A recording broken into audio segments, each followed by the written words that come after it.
I'm gonna show you, as promised, I'm gonna show you tonight's game. I just finished it about an hour ago, and I'll probably go through it rather quickly. I think it was a relatively interesting game. I'm not gonna spoil the result. I'm gonna show you a little bit this tournament, what it actually is. All of this is written in German. Schachbezirk Heidelberg, it's a typo here, it should be with an E here. It's the city I live in. It means the chess zone of Heidelberg. And this is obviously the season, 2015 to 16. And this means that this is the zonal tournament of individual zonal tournament at the Chess France. The Schachfreunden is actually the name of this club in which this tournament is. I'm not a member.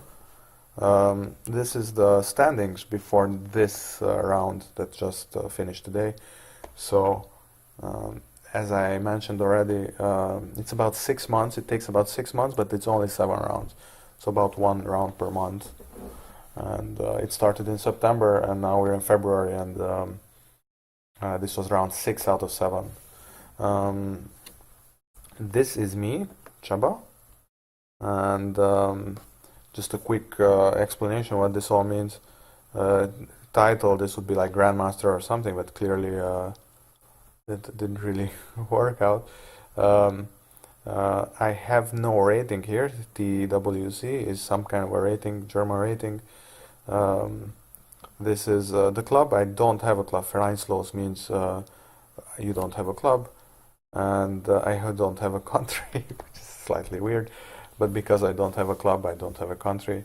I had a Dutch club before this. I was a member in a Dutch club, but I obviously canceled the membership there, and I chose not to participate in any German club. But that doesn't mean I'm not allowed to play. And so I won 3 games, drew 1, and lost 1. And okay, a little bit about my rating. I have no German rating, so I actually used here my FIDE, and these were the first 6 rounds. I hope you can see everything. Yes, you can. I lost the first round against a 2160, so that's about 500 points higher than me. Actually, it was an interesting game, but I can't show you everything, and it was some kind of a rook ending, and I had a few drawing lines, but it was so weird that I was looking at it with the computer. The computer kept telling me this draws, that draws, but I never really understood why it was drawing. I thought I was lost the whole time. Anyway, this second round was actually a remarkable round because I drew against Dieter Riegler, but actually he is a very famous player. He's blind. And he's one of the best blind players in Germany, or used to be one of the best blind players in Europe, I think. He's completely blind. That would require a completely different video to explain you exactly how that worked. But I drew it. I was actually a little bit lucky. I was supposed to lose, but it just didn't really work out for him. It was actually a complicated game, and it was hard to track everything. Round 3, I beat Felix Dinger, 2000 player. It was a bit lucky in the opening, but then I just got such a big advantage in the opening, I couldn't give it away. Then there was this round 4. Actually, my opponent didn't show up. I mentioned it last video, I think. He has no FIDE rating, German rating, I think about 1600. So with a little bit of inference, I would say that I would have been the favorite of this game, but of course, winning without playing, that's also a discussion. Is it a good thing or is it a bad thing? I'm one of these really, really cheap, lazy people who would actually probably tend to say that it's a good thing, but regardless, so I won that game actually because it's like this schedule thing. You have like about a month to play around, or even a little bit more. He had to delay twice, and I agreed both times that I can play. But then just before the round, he said that I'm sorry, I can't play. So not like 5 minutes before, but like the day before, he just said that won't work either for me. There's some kind of emergency, and that's why I won. I didn't have to show up. We just told the referee that it was his choice or his problem that we couldn't play. And this round 5 is the game that you've seen. Oops, with this cool Zugzwang in the end. So in the end, I was playing against Enrico Kramer, who is actually about my age. I'm one of the younger people in that tournament, about my age, a little bit even younger, and you can see like a huge favorite here. Of course, I don't think I'm have to be some kind of a really self-important to say that I think this 1678 is too low. Like I haven't played a federated game in almost 3 years, and I played very few federated games, and most of the so this is based on my level of like maybe like 4 or 5 years ago. So I think I am significantly better than that, but I can't say that I'm 2100. I definitely not. Maybe, and this is my absolute, somewhere between 18 and 1900, I would say.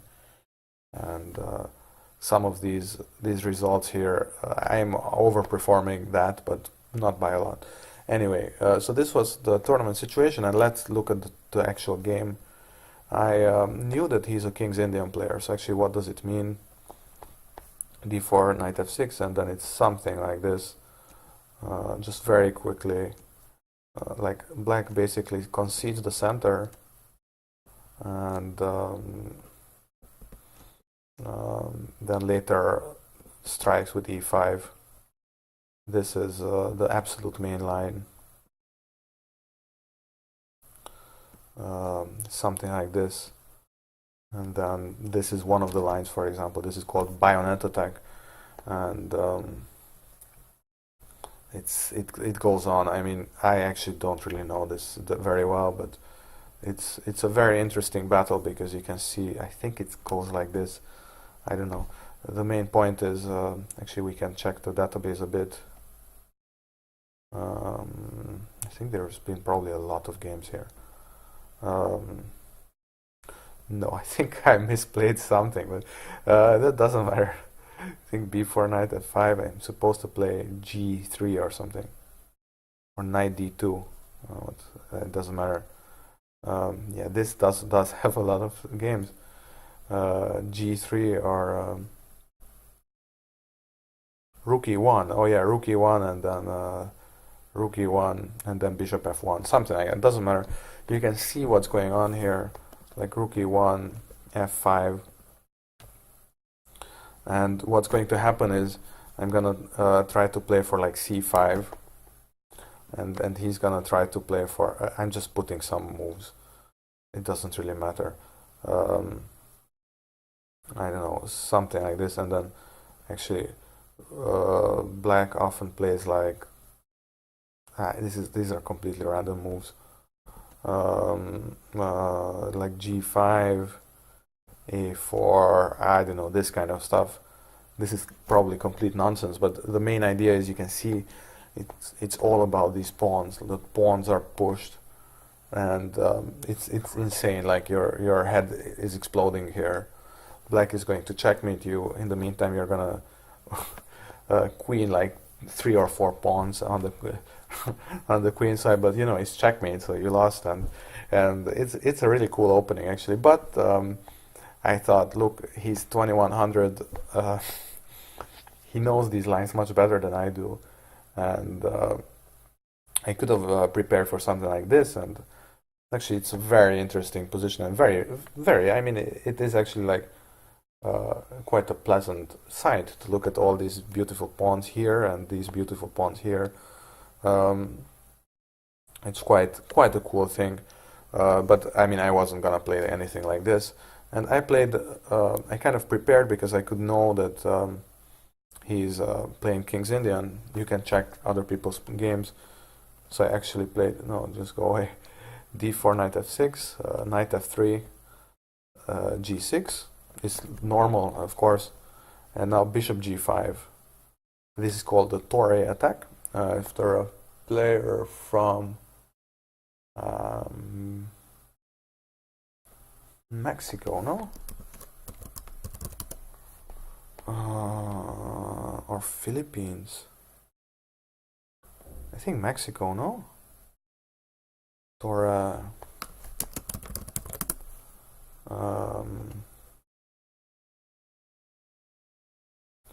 I'm sorry. At least Carlos Torre, Mexico. Yeah. So Mexico, beginning so early, first half of the 20th century, he played it, and he won some amazing games with it actually. But okay, so actually, just to finish this thing, the classical Torre is this variation, which is actually kind of the main line of the Torre, and it's actually a kind of an annoying opening.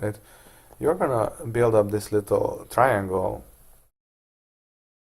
and something like this. You build up this triangle, but your bishop is on g5, so actually your position is very easy to play with white, and basically you can look at it as an improved version of one of these other variations like the Colle attack and things like that, where your bishop would be inside and not out. But we're getting into too much detail here. This is kind of the main line of the Torre, and the thing that people most associate with it. But this bishop g5 is also a reasonably interesting game, reasonably interesting idea. And the main idea really is that you want to build up this pin. I showed you before that Black plays usually the King's Indian with e5, and here sometimes it's harder to do, but okay, let's just go through it. So knight bd2, and the main idea is I want to play e4, and well, you'll see what the main idea is. So Black develops normally. d5 is also a move, and what's going on here? Yes, Black to move, no? There's something wrong. I don't know what. I don't know what's going on. e4. Can I do something other? It's very interesting. I don't know what's going on. Anyway, c3, and now Black played c5. So, what does this all mean? Black is kind of forced not to play e5. So. Can't I move this? What is this? Oh yeah, wait, analysis. Okay, I think that's the point. Also not. Okay, but I mean just my analysis. What is this? I kind of thought it's cool to have it all in the browser, but okay, well, that's weird.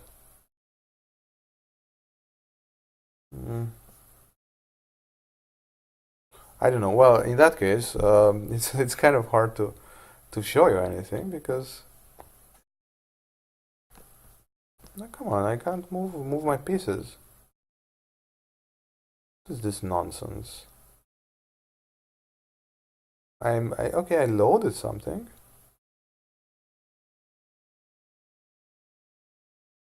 Oh yeah, I'm sorry. No, because I had this highlight mode. Okay, so c3.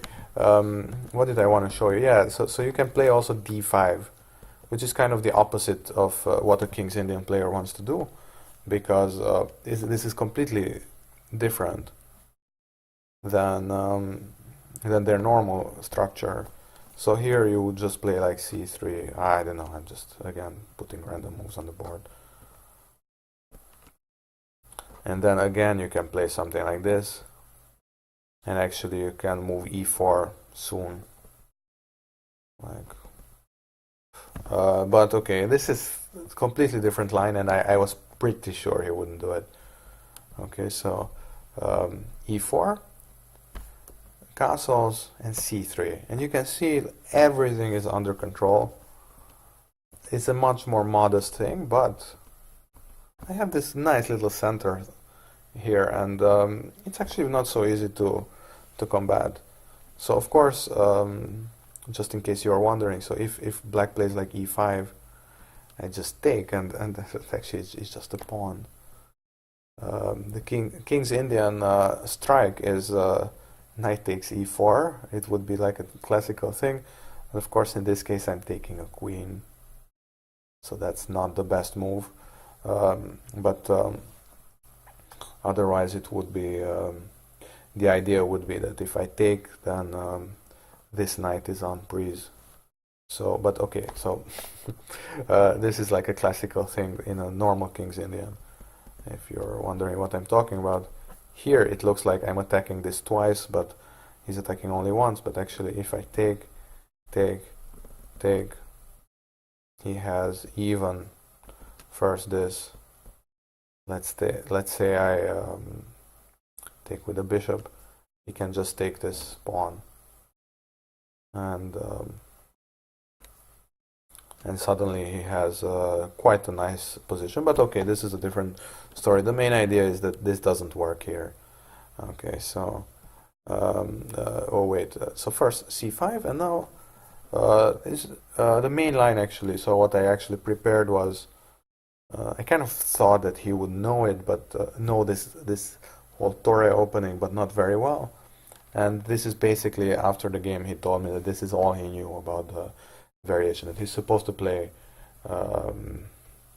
you know, like d6 and c5, and this is actually true.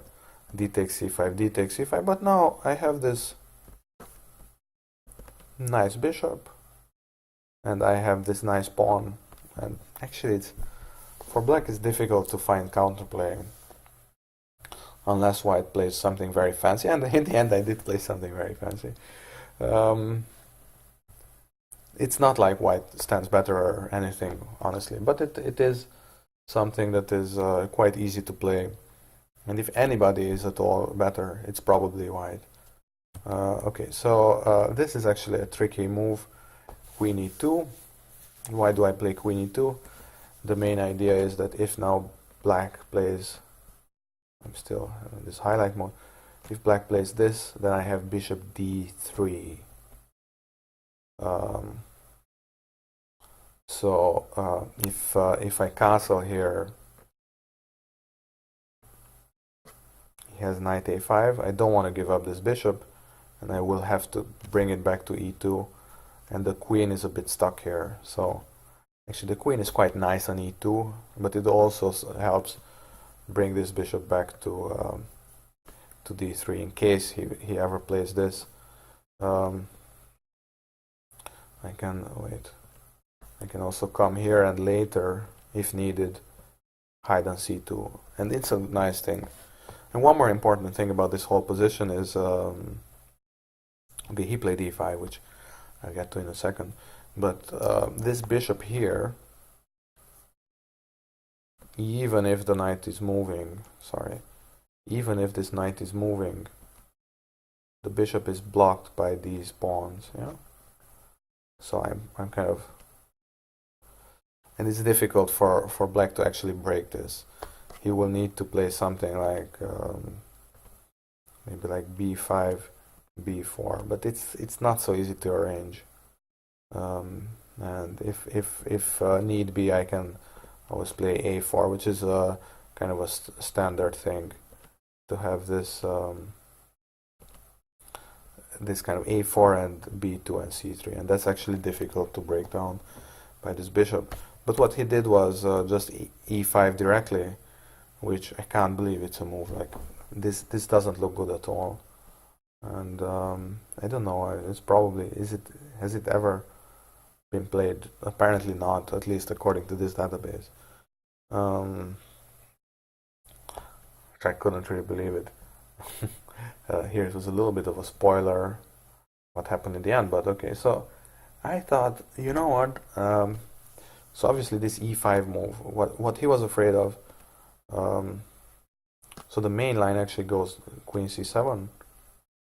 This is something like the main line, but I don't know the main line either that much. But it's something like this, and now he goes knight a5, bishop d3, and just to give you an idea about just to give you an idea about why, like, it kind of looks so innocuous, but actually if you play h6 here, which is a very common move, because also this bishop is a bit stuck here, you can just take, and if black takes with a bishop, just play queen e3. and in case you didn't notice, these two pawns are on breeze. So, and actually, black can't defend it. So the best thing is to apparently what the computer wants to do is give up this pawn and kind of win one tempo on the queen, or two, depending on how you're counting. And the computer says that it's equal or something. So black has some compensation. But I mean, it's a pawn, so that's awesome. I mean, it's a really funny fork, this queen e3, and this kind of stuff happens here. So you have to be a little bit careful with black what you do. If you are careful, you can get to a nice position, but it's always just some weird little things going on. And some of the weird little things I knew about, some of them I didn't know about, so that's it. So he played e5 because he was afraid in this kind of position, if I play e5, I wouldn't have played it because I knew what to do, at least for the next few moves. But so he was afraid of this. But here maybe, okay, well here, I mean, I'm just playing the computer's moves,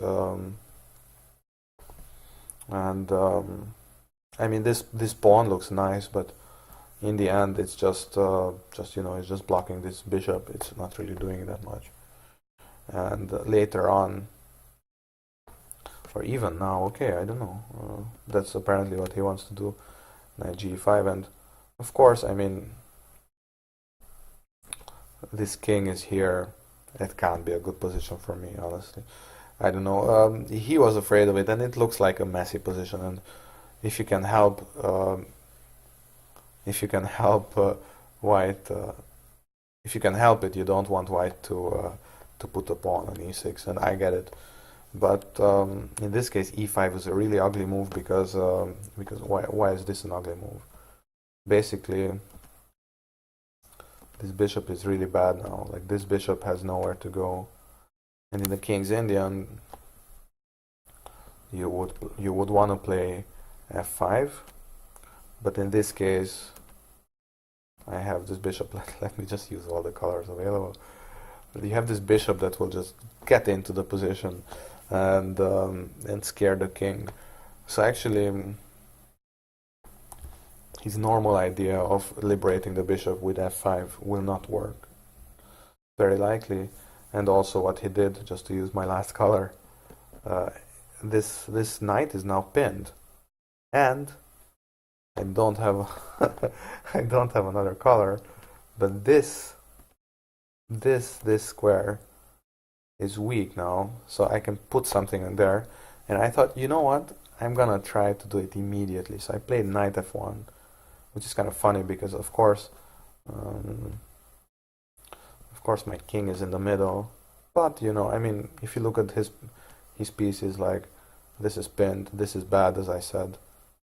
This knight, where is it going? This is blocked. This is blocked. Knight a5, okay, but it's not like he's gonna attack my king anytime soon. And also, like, the queen, where can it go? Here, it's like blocked, So it's this weird position in which the pawn breaks are gone. So all that matters is actually where your pieces are. And my pieces are better than his pieces. Is that simple. And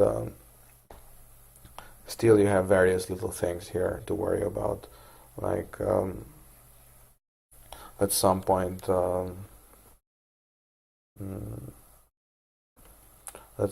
I might be able to play, like, again, this little queen e3 move, attacking h6, in case he ever get something on h6 and c5. So this kind of little things, he needs to take care of. And for me, it was very easy to play, and for him, it was difficult. So I was obviously I prepared for this game for like maybe an hour or an hour and a half, looking at for some of the story games, and I had a bunch of these little ideas, not really memorizing a lot of moves, but just basically the starting position and some of these little plans, like attacking c5, things like that.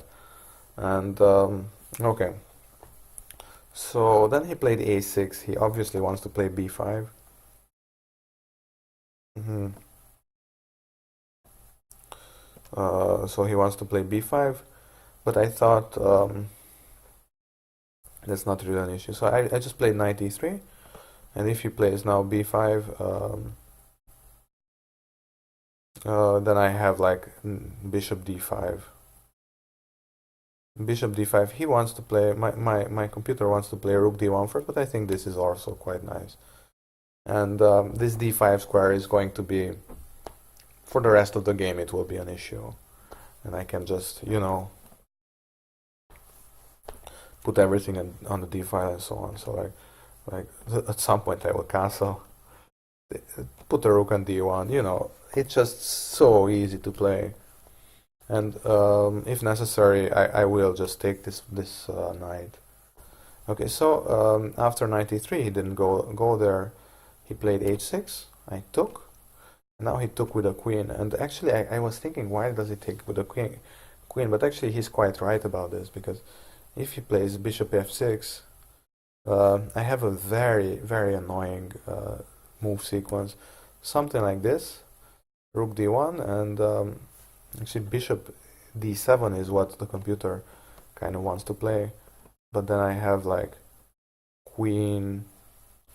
Oh yeah, this was an insane line, but I can just play this move. Queen d2, attacking this bishop now.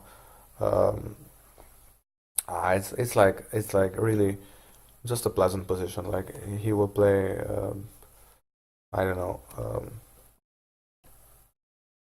If he plays this, I can take, and honestly, okay. I mean, it's just a mess. His position is a mess. Like all of these pawns this whole structure is just so suspect to me. I would be very happy to play it. Anyway, so you don't want to play this bishop d7 move, really. But I mean, what are you gonna do if you play like queen c7? You have like knight d5, with a tempo, right? And when you go back with a queen because you want to protect the bishop, then again, you know, queen e3 with a tempo. And again, this fork, but now you also have this very strong knight, right? It goes everywhere. Of course, black can evict it, but it will take some time. This is so common, and this is actually a typical thing in a Sicilian. Yeah, this knight is very strong on d5. So my opponent played wisely, perhaps queen takes f6, but then this again, this just gives me some extra tempi now to play with. So queen d8. I thought I would just flick in a4 in case he wants to play b5, just to get this off the table. And so he plays bishop e6, which is reasonable enough. And finally I castle. This is fine. He played knight a5. Actually, it's interesting, like the computer wants to play one of these rooks to d1, but it's fine what I did also. Like I just came back. Oh, by the way, this kind of moves, or I kept hoping for like this move, f5, but then I have knight f4 or something. I kept waiting for this move. So if he plays like, now I'm attacking various things. So with this knight, I'm attacking this, I'm attacking this, and so on. So he kind of needs to take. Oh yeah, so if he takes this, then I take with check. king h7. And I mean, the whole structure is falling apart now for him. So I think, yeah, maybe this one. I mean, I don't know. You can just see that the whole king side makes no sense. And you know, I'm coming with tempo. Like the d file is, it's all about the d file. Now he wants to play this, but I mean, this can't be wrong. I mean, just I don't know, queen f6. What is this move? And just again to d5, and you can see that this. I'm just way more active. I keep being active, and of course I need to keep it up somehow. But it's okay. Even the computer says I'm much better, but you can see it with your own eyes. Like you don't need to be a computer to be able to play this as white. I would have been very happy with this. But he kept refusing to play f5, which I was like, oh, please play f5. But well, I mean, he's 2175, so he's not exactly a noob to this thing. But you know, maybe I thought it's a little bit frustrating for him, and I could see it, and that I had this nagging edge, you know, as they say. So I played bishop a2, and now he wants to play bishop d7, which is a little bit of a weird move. Rook c8, and now this was he obviously wants to play c4, and this was one of these kind of lazy moments by me. I should have played knight d2, because basically this is the only piece that is bad now. It's a little bit stuck here, right? So it can't go here, it can't go here, it can't go here, it can't go here. Okay, these two I won't even show. So this would have been an interesting move, knight d2, also covering c4. And this is actually also a common thing to do with this knight here. So I should have just played this. And I mean, the computer says I'm a little bit better, and I think I am. I mean, again, it's no guarantee that I can beat a 2170 from this position, or anybody for that matter, but it looks so nice. Like I can just play knight c4 next move and so on. And actually, the more pieces I swap, the better I will stand, more or less, unless I really swap everything, because this bishop here isn't playing, right? This bishop is just covering this pawn and that pawn, and it's hard to get it back to the game. He said he wanted to play something like this, to at least have this diagonal. But, you know, that takes time, and maybe I can master some kind of threats on the queen side. However, I played this move, which obviously with the idea of some kind of a threat, like x-ray threat to the queen. But of course you can see that this knight has no... Oops. What is this? Boop, boop. Anyway, this one, I don't know how to do it. But the main point is that the queen is actually covering... I mean, this kind of thing comes up more often. That the queen is actually able to take the knight in case I'm moving away, and anything like this, I mean, so what I'm saying is I'm not actually threatening anything. So he just played c4, bam, and this was really what he was trying to do, and I thought, you know what, I'm just putting the rook on the same line as the queen, and the queen has to move, but he just didn't move it. And honestly, when I played rook a d1, I wasn't sure what I was going to do over c4, but I thought, well, I will definitely have something. I thought maybe knight e3, but knight e3 actually doesn't really threaten that much. So this would be like, yeah, just queen c7, just, you know, actually this queen, if my knight is gone, this queen has a lot of squares. Suddenly, if I keep this knight here, and then I do cover most of the squares for the queen. So he's covering my squares, but I'm also covering its squares. So this is kind of like a weird Mexican standoff, as Tarantino would say. Um, so I didn't do any of that. I just said Queen e3, and I said, uh, now I can play Knight b6 because now it's covered by the queen, right?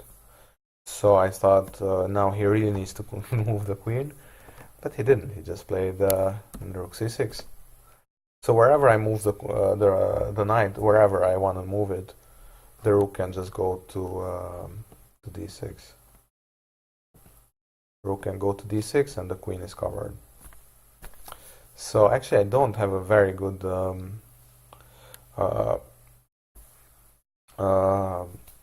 discovery here. But my opponent said that he thought I'm still a little bit better here if I just continue with simple chess, and this is really not something that I need to read some special books about. Just doubling the rooks, because I'm controlling the d5, so I can tell black when I want to open it and when I want to close it. So basically playing on the d file and putting some kind of pressure there, and whenever he wants to take on d5, I can choose between taking with the pawn and attacking e5, or taking with the rook and taking over the d file. So yeah, his queen is still in the way, so I don't know. That would have been interesting, but I thought, oh, knight d2, and then maybe I have I can have some kind of pressure on c4, and or some kind of a discovery at some point, and that would have been interesting, of course, but it just doesn't really work. b5, I've seen this b5, of course, but I thought, now I can play b4. And then when he takes this, I can just show you. When he takes this, I can take with the knight, and then again I have this discovered. So I was hoping that he finally needs to move the queen, but he kept not moving the queen. It was really, I kept missing all these moves. Actually, here was the last chance where I was still equal. A takes b5 is kind of equal, at least. So according to this, was my computer analysis from before. If he takes on b5, apparently I would just take. We would keep taking everything, and then we kind of play some kind of a normal position in which, again, I have the d file, and not much is going on, although it's an open position, so there's plenty of ways of losing or winning. So it would have been just a game of chess, as they say sometimes. Instead of this, I took with the knight, and now I miss this move. It's like really one of these boom, bam, right? That really hurts, right? Okay, I thought, okay, I will keep my queen active. And now he played rook d6, which is logical. It was what he wanted to do the whole time. And now, this was my absolute last chance of being back in the game, kind of. If I play knight c5, which I did end up playing, but one move too late. And then I don't know. This is what the computer. We were also looking at this with my opponent. Okay, bishop.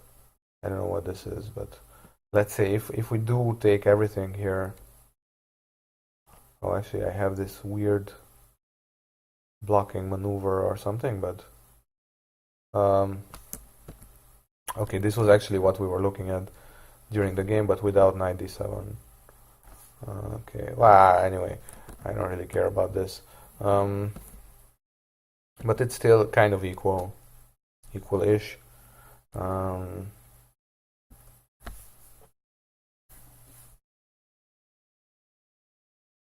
So this is what? Knight b7. Yeah, I don't know. Now suddenly Stockfish thinks I'm better, so maybe I mean black doesn't need to take anything. But okay, so this was what I was thinking, but I thought, oh, I can give this check. Wasn't sure why I was giving this check, honestly. I just said, oh, that's cool, I have a check.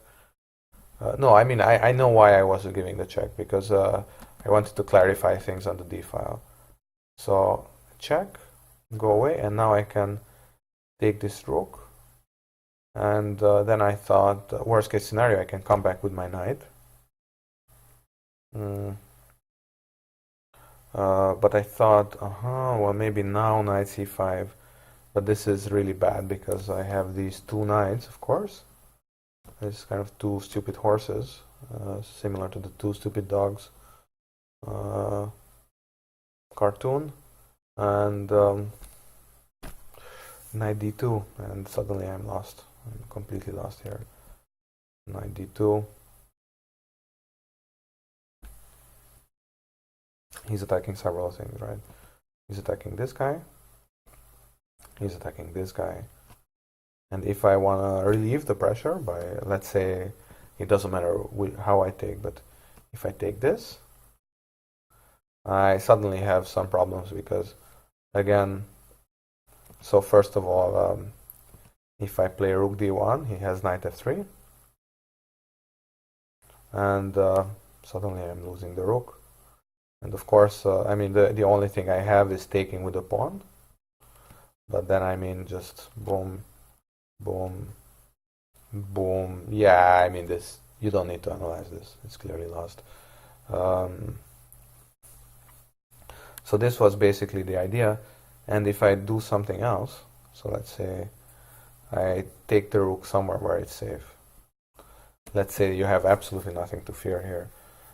Except, of course, actually, knight takes e4 is a move, but even rook e8, and my knight is suddenly trapped.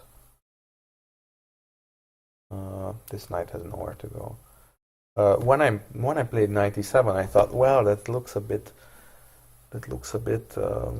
bad, right? It looks a bit risky to put my knight here because it might be trapped. But I thought, oh, that's fine. I can always go back to d5, but not here, because there is this stupid, annoying pawn on e6, and it keeps everything. So much for this double e file being a problem. Of course, like something like 10 moves ago, I said that this pawn formation is bad, but it's not bad if if you're taking a knight with it, and you get everything with tempo. Like this will have a tempo on the queen and so on. So this is completely lost for white. I moved a little bit more, knight d5. I thought this is the best, and I think it probably is the best. I mean, I don't know what does the computer wants to take, and so I don't believe any of that. I just thought maybe I can give up the exchange. Give up not in the sense that some kind of amazing exchange sacrifice, but more in the sense that take my, what do you call it? Take my losses or cut my losses. So I just took it. There was no intermezzo or anything, and now he just took this pawn. It's actually more annoying than it looks. King e2 is what the computer wants to play. I don't know why, but I was thinking maybe if I can somehow eliminate these pawns, even if, let's say, e4 is gone, maybe I have a little bit of a chance against the king somehow. If everything is concentrated on one side, maybe my knights are going to be worth something, and maybe I can keep everything together on the king side. Well, it wasn't to be. So knight takes a6. I thought, you know, take as many pawns as possible. Of course, I've seen queen a3. For some reason, he didn't go for it. I've seen this queen a3, and then that my pieces would be a bit overloaded. So if he'd played queen a3, of course, this looks like I'm holding everything together. But I mean, I thought just this one would have been good. Yeah, I mean, it is good, so I was quite right about that.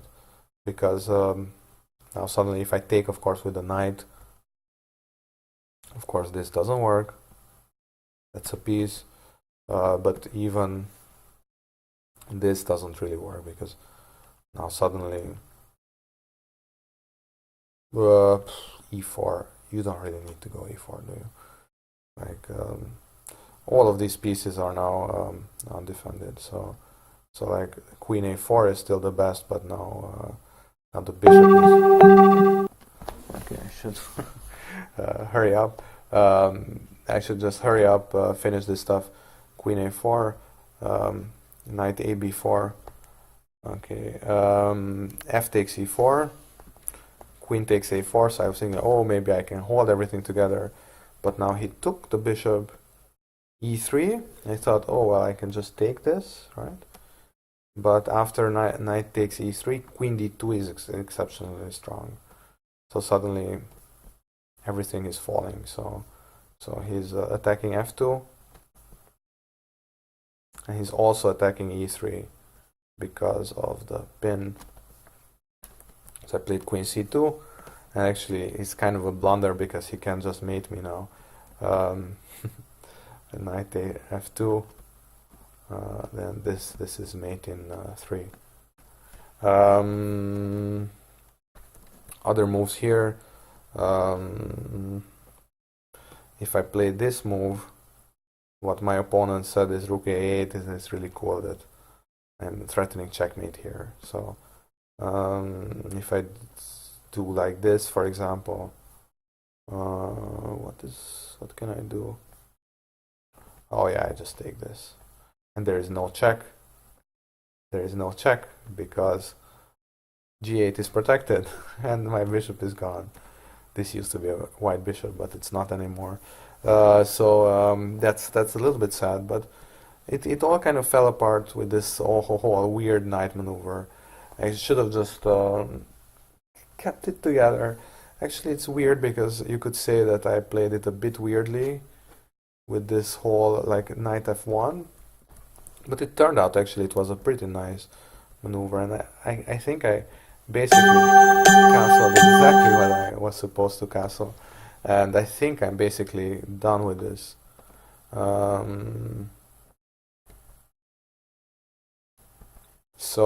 Yeah, it was an interesting game, and this Torre attack, I mean, I think it's kind of a cool opening. Too bad I kind of... What was this actually? Rook d1 was an interesting move, apparently. Some kind of an intermezzo, and white is slightly better with 1.0. I actually really like 1.0. But whatever, the main point is I lost, so this is actually one, and I still have at least 30%, 50% at the end of all this, so that's nice. And next up will be round 7, last round. It will be March 7th, so I don't know what's gonna happen. I'm curious. I will probably have black, although it's not guaranteed because I had 3-3, and we'll see what's gonna happen. Probably somebody's still quite strong. I don't know actually the rest of the round. I just left after. Okay, I don't know what this is, but well, thanks for watching, and I should...